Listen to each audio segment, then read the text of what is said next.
इमाम को आउट करने के लिए गेंद पर क्या फूंका था? हार्दिक पांड्या ने बिलाखिर राज अफशा कर दिया।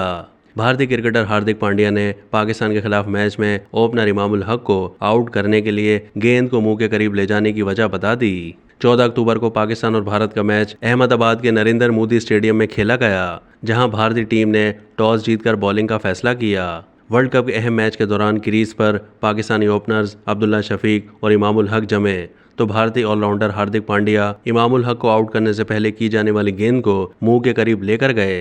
यह मंजर ऐसा लगा जैसे पांड्या ने गेंद पर कुछ पढ़कर फूंका है। इत्तेफाक से फिर जब पांड्या की इस गेंद पर इमामुल हक कैच आउट हो गए, जिसके बाद सोशल मीडिया पर वीडियो वायरल हुई, तो सार्फिन ने कहना शुरू कर दिया कि पांड्या ने जरूर कुछ पढ़कर फूंका था। सोशल मीडिया पर उनकी इस हरकत के हवाले से बाज लोगों का यह भी कहना है कि भारतीय बॉलर ने इमामुल हक को आउट करने की खातिर उस पर थूक लगाया। ऑलराउंडर हार्दिक पांड्या से स्टार स्पोर्ट्स पर जब इस हवाले से सवाल किया गया, तो उन्होंने जवाब में कहा, मैंने दरअसल गेंद पर कुछ फूंका नहीं था, बल्कि मैं खुद की हौसला अफजाई के लिए अपनी लाइन और लेंथ ठीक करने के लिए गेंद को मुंह के पास लेकर गया।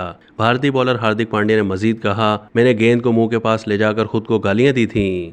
अब तक के लिए इतना ही। मजीद मालूमात के लिए डेली जंग के यूट्यूब चैनल को सब्सक्राइब कीजिए।